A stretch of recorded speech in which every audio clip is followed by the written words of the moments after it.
За сайн байцгаана уу? Амжилтын түүхэд подкастын манд 4 дахь гайхалтай зочингоор дэлхийн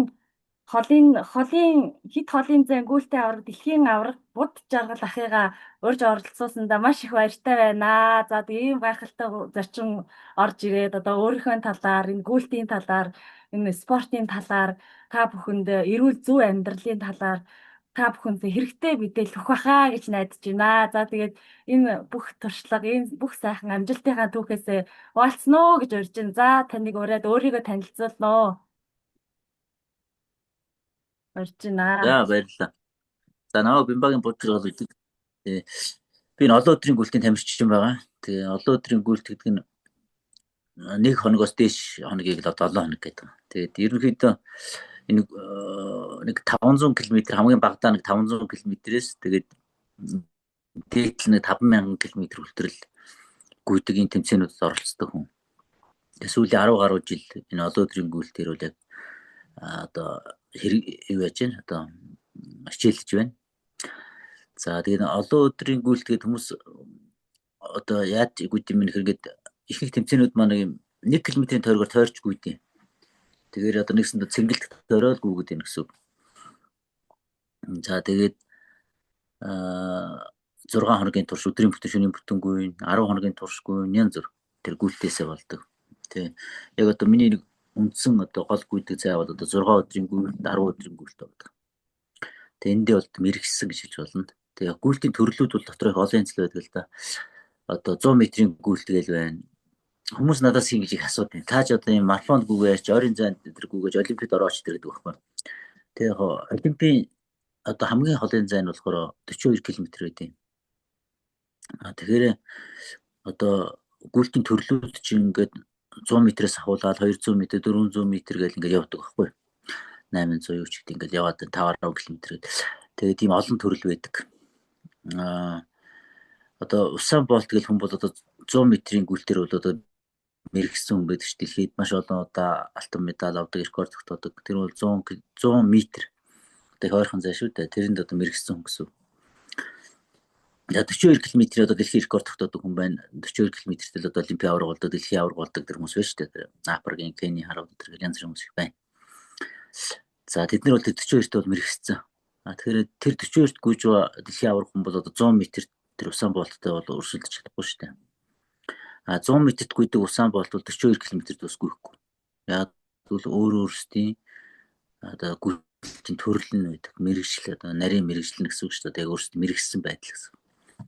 За тэрэн шиг буд жаргал гэдэг хүний мэргэжсэн байдал нь болохоор одоо 1000 км байхгүй. Тэр 1000 км-ийн гүйлтээр бол одоо мэргэжсэн хүн байна. Тэгээд энэ гүйлтээрээ бол одоо дэлхийд хаач өрсөлдөх чадвартай, дэлхий хаач очиггүйсэн авраг болох чадвартай, авраг болдог тийм хүн байгаа. Одоо энэ олон өдрийн гүйлтийн чиглэлийн тэмцээнд би 22 удаа авраг боллоо. Дандаа олон улсын тэмцээнүүд л дээ. За Монголд бол ийм тэмцээн байдаггүй. Монголд бол ийм олон өдрийн гүйлт байхгүй. Тэгээд сая хамгийн сүүлд бол Японд гүйлээ. 6 өдрийн гүйлт 6 хоногт 931 км гүйсэн. За энэ нь бол одоо юу юм бэ? Энэ Говьалтай аймаг дээр байна л да. Би яг өнөөдөр имчилэг хийж байна. За Говьалтай аймагаас Улаанбаатар орох зай бол 1000 км байдаг. Тэгэхээр ерөнхийдөө 931 гэдэг бол одоо юу юм байна? Энэ Говьалтай аймагаас Улаанбаатар орох зай гэсэн үг л дээ. Одоо 6 хоног гүйж ийн гэсэн. Тэгээ 931-ийг одоо 6 туваавал 155 км. 155 км гэдэг бол одоо юу гэдэг одоо Улаанбаатар саач хүртэл мэдэх бодоо. Тэгээд ямар ч 150 км-өөс төсөөлж бодох хэрэгтэй. Тэгээд өдөр болгон 155 км гүйж ийн гэсэн үг л дээ. Тэгэхээр ийм гүйлтээр гүйдэг хүн байгаамаа. Тэгээд энэ бол яг өөрийгөө ялан дийлэх юу гэдэг бас аюул амаргүй л дээ. Тэгээд одоо мэдээж одоо амархан спорт ч гэж юу аах вэ тийм ээ. Тэгээд энэ олон өдрийн гүйлт гэдэг бол спорт бол их богинохон байдаг. Ихэнх нь одоо жудо бүх юм уу, жудо бокс ч гэдэг юм уу. Спорт бол ингээд одоо манай үндэсний бүх ч гэдэг юм уу ингээд хоёр бүх тулж гаад барилдаад мэхээ хийгээд ч одоо бүхэн холбооны 4 метр байгаа шүү дээ. Хэдэн минут барилдах хэрэгтэй. Тэгээд 20 минут гэдэг юм 10 минут 30 минут ч гэдэг юм уу хэд тэгээ барилдаад дуусчих. Тэгэхээр мэдээж энэ гүйлт гэдэг бол одоо тэгэл 6 хоног л барилдаж ийн л гэсэн үг шүү дээ. 6 хоног өдөржин шүнжин тасралтгүй барилдаад байна л гэсэн үг. Тэгээ чинь тэмцэл явагдаад байгаа шүү дээ байнгын. Тэгэхээр ийм л спорт гоо тэгээд нэлээ эвэлтэй одоо бус спортууд бол их удаан үргэлжилдэг. Тасралтгүй нэгсэндээ олон цагийн төсвөр төвчээр шаарддаг гэсэн. Одоо шийдэл би гүйж явахдаа хүмүүс одоо яаж гүйдэг ингэ сонирхтолтой юу идэж уух вэ, яаж унтах вэ гэдэргээл одоо шийдэл би гүйж явахдаа нэг ч удаа усанд орохгүй байна, шүдээ угаахгүй ч гэдэг юм. Одоо сая Японы гүйлтэн дээр гэвэл эхний 24 цагт бол 237 км гүйж.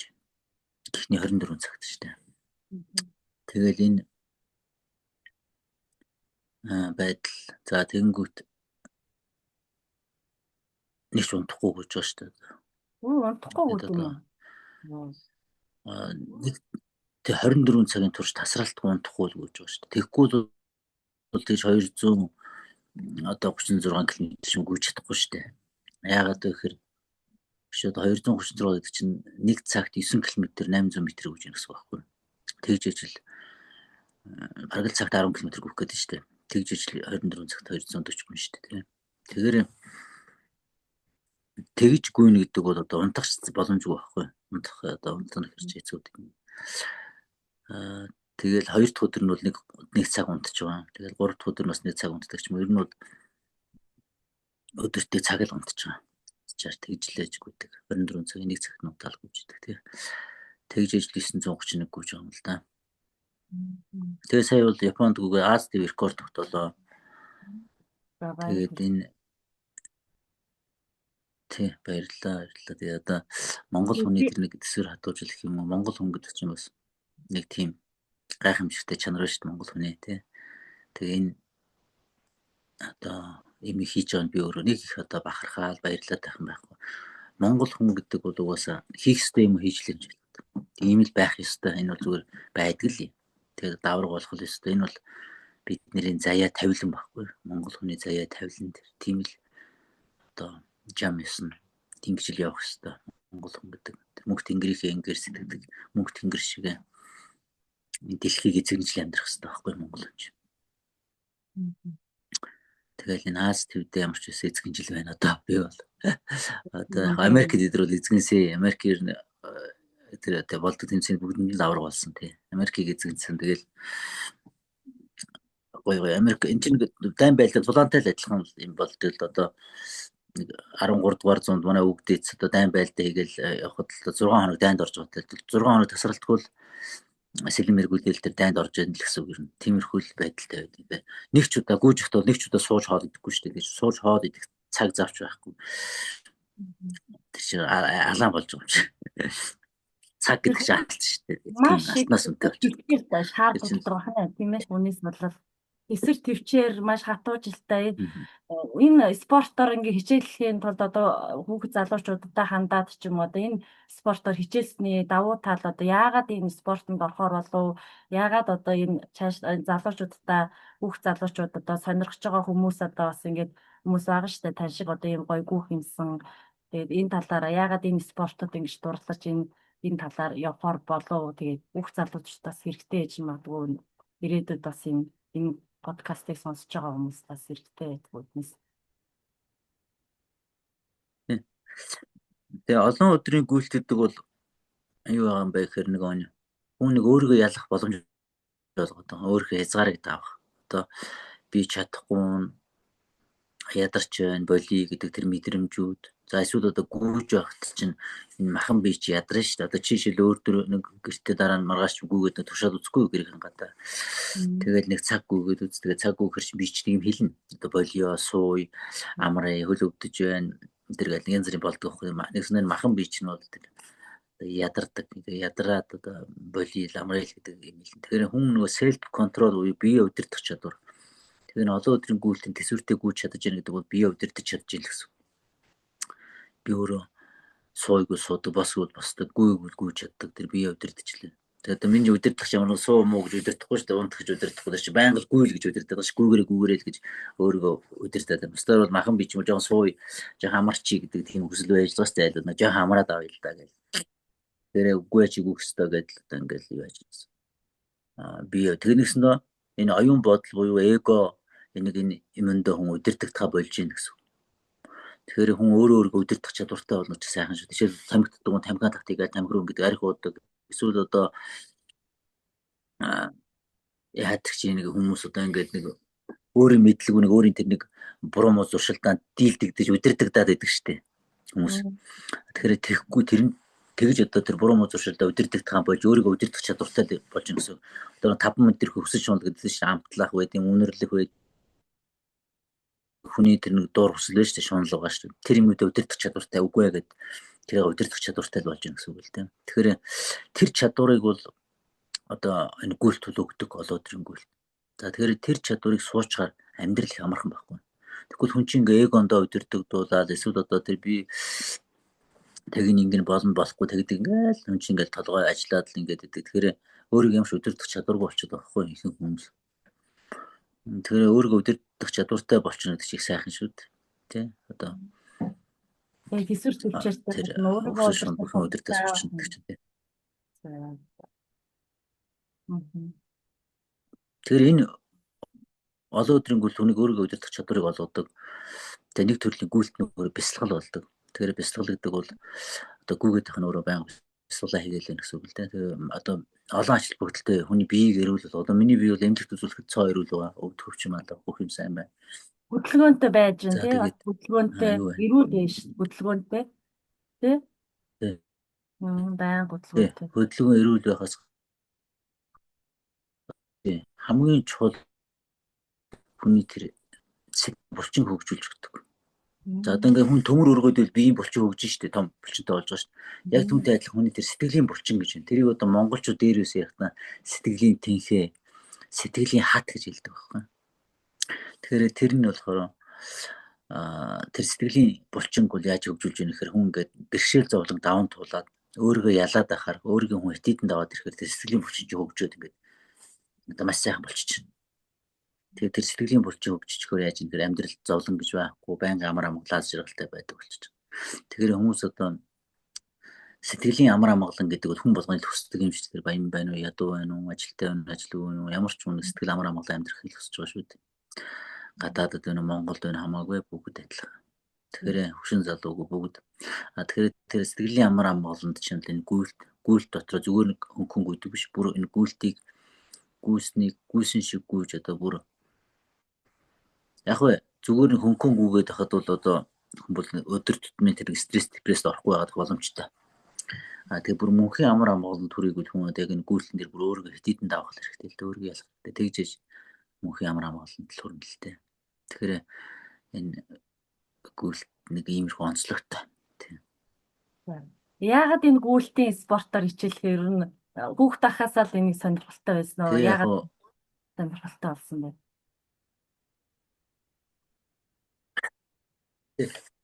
Одоо энэ хүүхдээ байхдаа нүгөх дуртай байсан юм даа. Тэгээд би ч хөдөө малчин айл өгд малын араас гүйдэг байлаа. Тэгэл ер нь бол тэгэл тоглоом гэсэн төмөр цагрыг түрээд гүйдэг байлаа. Мал хөөдөг одоо мал эргүүлдэг шилбүр үед юм одтой урдаа нэг юм уяатай. Тэр чинь салтаантай авчуулчаад морь хэмжээнэ гэл давхдаг байлаа. Тэгээ чи байнга тоглоом одоо болохгүй шилбүр унаа эсвэл төмрийн цагрыг түрээд гүйчин ингээл юм байн хөлөөрөө гүйдэг л тоглодог байж байгаас. Тэгэхээр энэ юм чинь бол бас нэг гүйх бэлтгэлээ хийгээлсэн юм байна.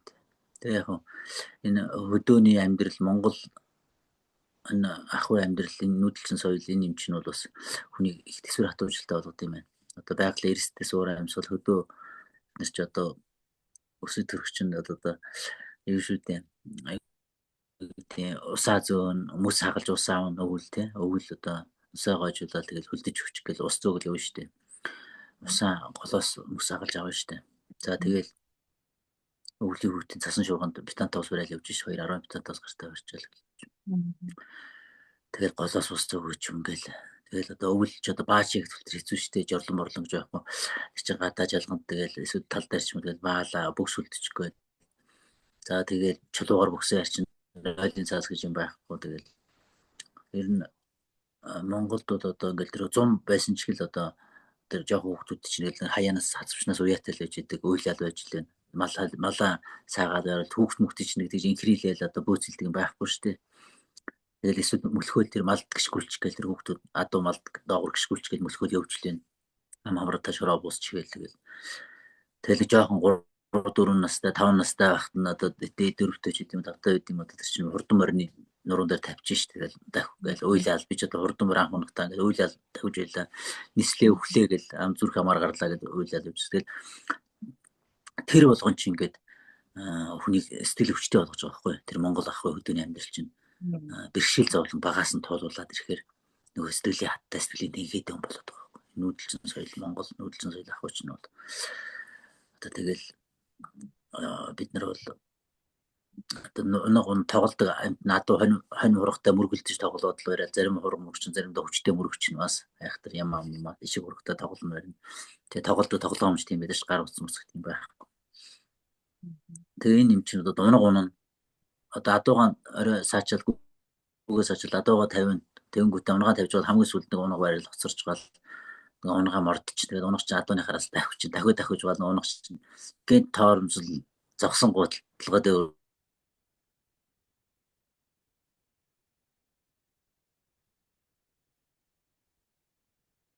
гүжээ нэг шорттой дээгрээд нүцгэн доогроо нүцгэн гэл доогроо шорт өмсчүүд явж идэг хөлнцэг. Тэгэл тэр Монгол ах уу тэр амьдрал хүнийг жоо төсвөр хатуучлалтай болгодог байсан юм байна.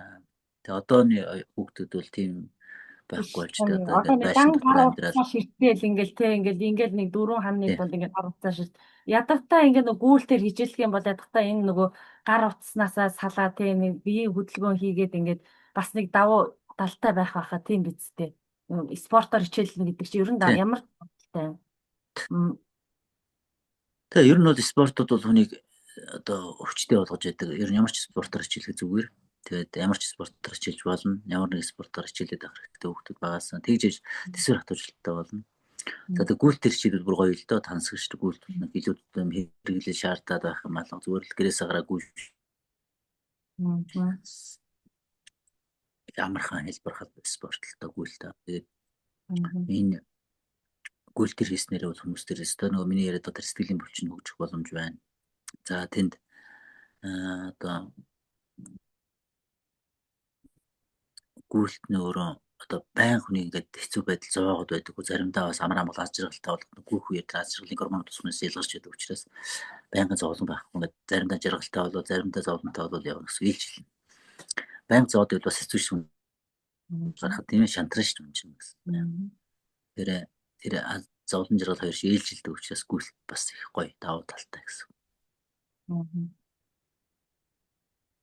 Ямар ч гэсэн тэгэл сэтгэлийнхаа булчинг хөгжүүлж гэнэ л гэсэн үг юм биш үү? Одоо энэ фит холын зангуул сэтгэлийнхаа булчинг хөгжүүлж ингэж сэтгэлийн амар амгалангал олдог юм байна. Тэгээд бие эрүүл зүй авч явдаг юм байна.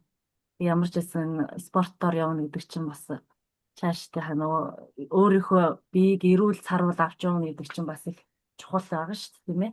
Тэгээд тийм байх юм байна.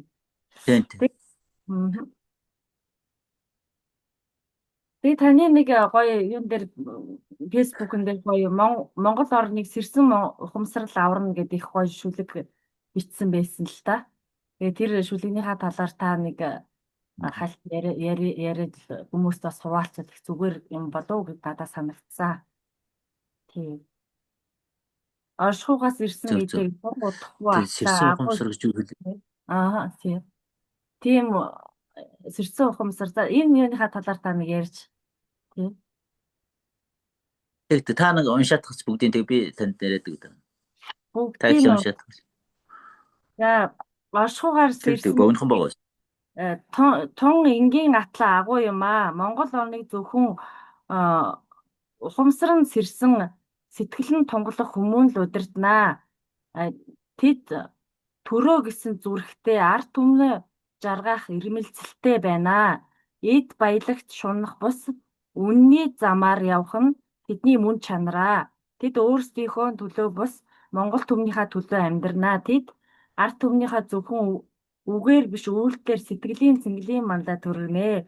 Шудрах төр ухаалаг бодлого их орж сэтгэлээр улс орноо сэрэнэ. Учир нь Монгол бол зүгээр нэг газар нутаг биш оршихуйн гэгэн орон юм аа. Түүний зөвхөн ухамсартай хүмүүс л зөв замд нь хөтөлж чаднаа. Сэрсэн ухамсартай хүмүүсийг оршихуйн ертөнцөөс дэмжиж төрийн өндөр албан тушаалд амьлуулна гинэ. Монголын хувь зайг сэрсэн ухамсартай хүмүүс л авч явнаа. Үнэхээр гайхалтай шүлэг байна. Энэ сэрсэн Монгол ухамсартай хүмүүс одоо их байх болтгой, их байгаа бах гэж найдаж байна. Тэгээд энэ шүлгийнхаа талаар та нэг сэтгэлдээ хэлж үнэхээр сайхан шүлэг байна. Би бүр хүмүүс одоо хүрээсэй гэж бодоод юм байна. Зөв. Тэгээд тэр сэрэх гэдэг одоо сэрсэн ухамсар гэж хэлээд байгаа нь юу гэхээр одоо бидний өвгдөөс гэх юм 13 дугаар зууны үеийн тэр баатарлаг хүмүүс одоо тэр Чингис хаан эдэр бол дандаа тийм сэрсэн ухамсарууд байхгүй. Тэр сэрэн гэдэг нь юу гэхээр зөвхөн тэр нэг одоо амин хувийн жаргал зөвхөн ар гэр боддог биш. Бүр түмэн олноо боддог. Бүр хүн төрлөختнийг боддог. Тийм агуу зүрхсэтгэлтэй хүмүүс болно гэсэн. Тэгэхээр сэрнэ гэдэг нь өөрөө энэ хүн төрлөختнийг бүтнээр нь хайрлах тэр агуу зүрхсэтгэлтэй болж байгаа. Тэгж сэрнэх нь сэрсэн хүн тийм л байдаг. Тэгэхгүй одоо сэрээгүй хүмүүс бол яаж юм хэрэг зөвхөн ар гэр авгаа өгтөл бодно. Одоо тийм аминж юутай өөрийн тийм юм бол боддог болохоос биш.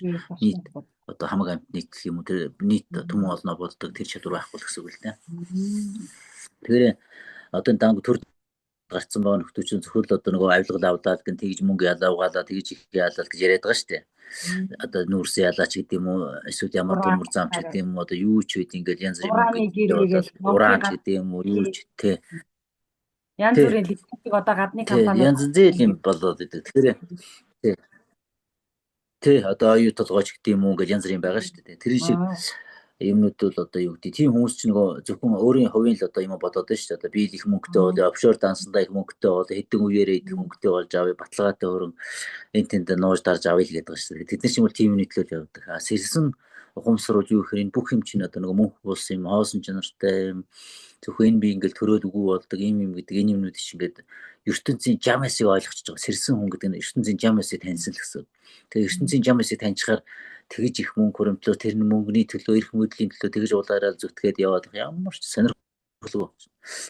Тэрний төлөө явах шаардлага болчихдог. Харин түмэн олноо яаж сэрэх вэ? Яаж энэ түмэн олноо илүү их амар амгалан амьдруулах вэ? Яаж олон энэ дэлхийд амар амгалан тогтоох юм? Яаж энэ олон хүнийг сэрэх гэдэг юм боддоо шүү дээ. Сэрсэн ухамсар тийм л юм боддог байхгүй. Тэгэхээр тэр одоо тэр сэрэлтийг бий болоо тэр сэрэлтийг яг одоо өөрийн бие дээрээ мэдрээд тэгээ сэрцэн хүмүүс байвал одоо энэ ус орнч өгчих гээд шүү дээ бас. Яг л тэд нар чинь зөвхөн амин хувь нөгөө авилгал тэр өөрийнхөө их орноо цөлмөг хийдэг гэдэг бодол байхгүй болчиход байгаа тэр хүмүүс чинь. Тэр хэмнэж хэрэггүй гэдгийг ойлгоцсон. Одоо нөгөө минималист гэдэг юм уу одоо би ямар тэгж их юм байгаа тийм юм их юмар яах вэ гэдэг тэр нэг юмыг хандсан байхгүй амьдралд хандсан гэсэн. Ер нь бол энэ амьдралд энэ орчлон ертөнцид тэгж уягдах хорогдох юм ч байхгүй болж байна гэсэн үг л дээ. Тэр нь одоо энэ орчлон ертөнцид уягддаг хорогддог юм байхгүй бүр энэ утсан чинь улаан амьдаа ч хорогдох юм байхгүй болчихж байгаа. Тэгээд ирэхээр чинь тэрний мөнгө төгрөг бол жижиг асуудал болж байгаа шүү дээ. Тийм юм мэдлөө явах гэж хайрна шүү дээ. Тэгэхээр шин тийм л ухамсартай хүмүүс л энэ улс орнд чинь төрийн тэргүүн одоо тийм ерөнхийлөгч ерөнхийсэд их хурлын дарга тийм сэрсэн ухамсартай хүмүүс байх хэрэгтэй л юм л да. Их хурлын гишүүд тэгж энэ улс орны жил хөгжүүлэх авч явах юм байгаад байгаа. Тэгэхээр ер нь бол одоо энэ орчин ертөнцөөс ирсэн мэдээ гэдэг хэлээд байна шүү дээ. Юу яриад байна гэхээр одоо нэг бомбын эрен шилжтэй л гэж яриад байна. Одоо 3D-гээс нэг 4D 5D рүү шилжлээ гэдэг янз бүрийн санаар сонсч л байсан байх та. Тэгэхээр юу гэхээр энэ орчин ертөнцийн энерги эрчим бүх юм чинь өөрчлөгдөд байна л да. Арай нэг өөр одоо энэ мөнгөний систем гэдэг юм ч бас унж байна тийм. Тэгэхээр энэ одоо тэгвэл орчин үед яах юм бэ гэхээр энэ одоо оршихуй ертөнц гэх юм уу одоо нэг өвгдөөдөөс онгод юу ч гэдэг юм уу бясалгал даалд ухамсар ярьдаг хүмүүс олон болчихлоо шүү дээ. Монголд байдаг дэлхийд ярьд юм болсон. Тэгээд энэ хүмүүс нь оршихуй ертөнцтэйгээ холбогдож байна л гэн тэгж байна л гэн юм ярьдаг. Ухамсар сэрж ирнэ л тийм. Би ч гэсэн тэр хүмүүсийн нэг байхгүй. Одоо би бүгд баач нөр. Гүүл дээр дамжуулж оршихуйг таньсан гэсэн үг юм байна тий. Таны хувьд бол яаж орших вэ? Тэгэхээр одоо миний гүгээд байгааг гүйлтийн одоо хүч гэвэл зөвхөн миний нэг махан биений хүч сайн даг гүгээд байгаа могт байхгүй. Надад хүч байхгүй шүү. Би одоо ингээ гард төрнөкөд сунайг нэг шиг сунаач чадахгүй. Ямар ч булчин ширмэс байхгүй. Тэгээ би юугаар гүгээд ингүүл тэр сэтгэлийн булчин, сэтгэлийн тэнхээгээр гүйж байна. За тэгээд тэр оршихуй ертөнцийн эрчим энерги энэ одоо тэр өвөг дээдэс гэж хэлж болж байна. Онгод тэнгэрүүд гэж хэлж болж байна. Эсвэл бурхан гэж хэлж болж байна. Тэр дээд хүч гэж хэлж болж байна. Мөнх тэнгэр гэж хэлж байна. Тэр нэг тэр одоо далд нууц гэж хэлдэг шиг тийм нэг бурхан тэр нэг тийм дээд хүч гайхамшигтай тийм хүч байна л да. Тэр хүчтэй ч одоо нэг цуул болчиход байгаа байхгүй. Нэгдэл болчихно. Тэгээд ирэхээр тэр хүчээрээ би чингүүгээд байгаа байхгүй. Бусдаар бол энэ бол одоо тийм нэг махан биеэрээ ингээл гүйчдэг тийм биш байхгүй. Тэр чинь одоо тэр далд ухамсар тэр бурханлаг ухамсар гэх юм уу тэрний юмны хүчийг бас орж ирж тэр хүчтэй холбогдож энийг хийдэг. Бусдаар бол зүгээр махан биеэрээ нэг хийдэг байх одоо нэгс гүн бясалгалын төлөвт тэр бурхад дээдэс тэр өвөг дээдэс юу гэдэг тэр юмнуудыг холбогдож хийдэг ажил л да. Яг үнэ. Тэгэхээр энэ юмыг бол ингээд сүүлийн хэдэн минутаа үлдэж байна. Тэгээ энэ хугацаанд бас одоо өөрийгөө яриаггүй бас энийг хэлчихье та гэсэн юм юу вэ? Тэрийг хэлээч гэж ярих юм бол ингээд зөндөөл байна л да хоёлаа.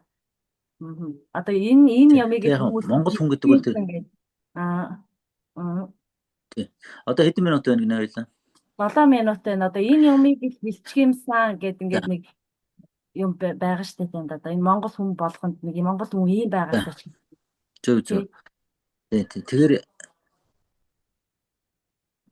монгол хүн гэдэг бол тэр мөнх тэнгэрээс заяа төрснө тэнгэрлэг монгол хүн гэж ярьдаг. Тэр үнэн. Тэр юу гэхээр нэг юм одоо монгол хүний тэр замнал нь одоо хүн төрлөختний амар амгалан байлгах монгол хүн гэдэг бол өөрөө дэлхийг эзэгнэж амьдрах тийм ёстой тийм тамгатай төрсэн хүмүүс юм байна. Тэгэхээр тэр жамаараа амьдрах ёстой. Тэгэхгүй өнөөдөр Монгол орноо харъя. Дэлхийд ямар ч хүчгүй сул дорой байна шүү дээ. Энэ Монгол улсын төр. Харин Монгол иргэд юм Монгол улсын иргэд бол арай өөр байж бас хүчтэй хүмүүс байна тийм. Одоо тэр бокс байд юм уу, жудо байд юм уу, янз бүрийн олимпиад авраг болоод явдаг спорт одоо жишээл би одоо гүйлтээр ингээ авраг болоо явдаг юм уу тийм ээ. Ингээд янз бүрийн тэр аюу ухааны академи гэдэг юм уу, янз бүрийн чадвартай хүмүүс өндөө байж та чадварыг харуулдаг тийм. Яг үүнтэй адилхан монгол хүн болгон ийм байх ёстой. Энэ бол монгол хүний заяа тавилан тэр. Ийм л зам заяатай. Тэгэхээр энэ заяа замаараа амьдрах ёстой. Энэ жамаар нь явах ёстой. Тэггүйгээр тэр өөрсдийн одоо нэг жишээ авбал одоо юу гэдэг маш өндөр хүчин чадалтай үйлдвэр байлаа. Тийм одоо юуны үйлдвэр гэдэг. Гурилын үйлдвэр бол одоо хичнээн тэр тон гурилын үйлдвэр хүчин чадалтай үйлдвэр байлаа гэж бодъё. Тэгвэл одоо тийм цаанаас одоо бурхнаас заяасан нэг үйлдвэр байлаа. Тэгвэл тэрийг одоо маш өчүүхэн хэлбэрээр бараг гурилаач үйлдвэрлэж чадахгүй байна гэсэн үг байхгүй. Тэр үйлдвэрийг ашиглаж чадахгүй байна гэсэн. Тэгэхээр эсвэл одоо тэрнийг маш багахан хэдхэн килограмм гурил авчаа сууж идэг гэсэн. Тэгэхээр тийм агуу өгөгдөлтэй одоо тийм мөн чанартай хүмүүс тэр мөн чанараараа амьдраад тэр одоо яаж тэр мөн чанараар амьдрах юм тэр ухамсар сэрж ижил гэж амьд чанараараа тэр ухамсар сэрж ижил одоо тэр агуу чанар нь ил гарч ирнэ л дээ. Тэгэхээр тэр агуугаар амьдрах хэвээр улс чинь дэлхийг амар амгалан тогтоод дэлхийг эзэнж амьдрах хэвээр улс тэр чанараараа амьдраасай. Одоо Монголын төрөмчдийн болоосой дэлхийд хүчтэй төр болоосой Монгол улсын тэр ерөнхийлөгч их хурлын гишүүн дарга одоо ерөнхий сайд хэн байдیں۔ Тэр бүгд одоо дэлхийн хэмжээний хүчтэй хүмүүс болоосой улс төрчид болоосой тийм л байх хэвээр. Тэр үл жинхэнэ монгол чанараараа амьдарч байна гэсэн үг байхгүй. Одоо бизнесмэнүүд нь Монголдо ингээл нэг хүмүүсээ бизнес одоо нэг дотоодын хүмүүстэй л ингэдэг биш. Одоо бүр гадаад зах зээлд гардаг, гаднаас мөнгө оруулж ирч чаддаг.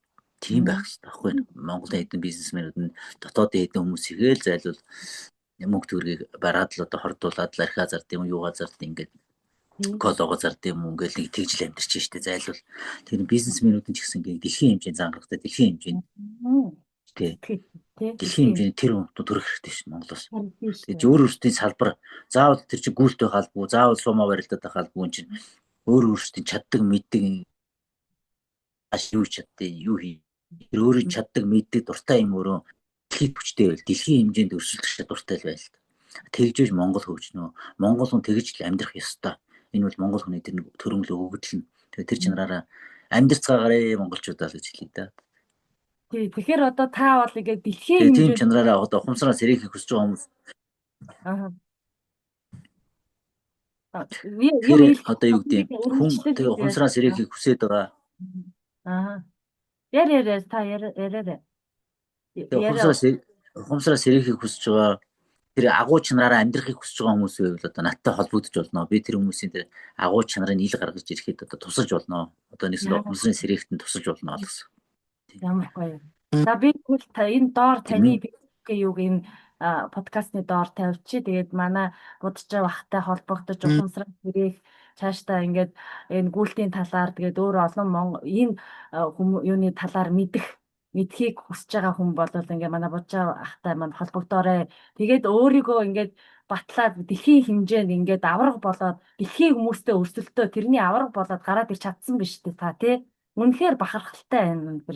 Тэгэхээр одоо өөр хүмүүс ч гэсэн бас тийм хэмжээний монгол хүн гараад ирэх бүрэн боломж бол байгаа юм биш үү тийм аль ч салбарт тийм ээ би таны ярианаас тэгж ойлголоо дүгнэхэд дүгнээд хэлэхэд тэгэхээр хүн болгон тийм боломж байгаа юм байна тэрнийг одоо өөрөөсөө ингээд өөрийнхөөрөө ингээд будаж аргал ах шиг гүйлдэг бол гүйлтээрээ өөр юу хийдгийг хийж чаддаг юмараа ингэж гарч ирэх ёстой юм байна шүү гэдэг өстө үнэхээр сайхан зочныгоо ингэж оруулж ирсэнд бас маш их баяртай байна. Одоо нэг 2 минутын зай байна. Та хэлэх юм байвал хэлээрэй. Тий. Та 2 минутын зай. Тэр яг Монгол хүн болгоны зүрх сэтгэл дотор тэр гайхамшигтай хүч байгаа. Тэр нар байгаа. Тэрийг мандуулах хэрэгтэй. Өөрсдөө оюун бодлоо тэр эгогоор би болно болохгүй гэдэг өөрийн нэг оюун бодлороо тэгнь ингэн тэгвэл болохгүй тэгвэл ингэн гэдэг ингээд өөрсдөө ингээд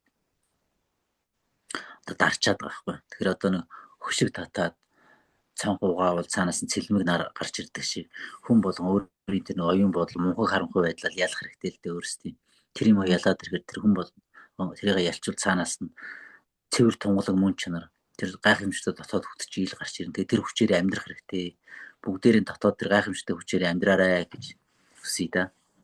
Маш их баярлалаа. За Монгол хүн болгон дотоод хүчээр амьдрах болтугай. За энэ сайхан ерөөлийг бишүүлээд өнөөдрийнхөө подкастыг ярилцлагыг өндөрлж байна.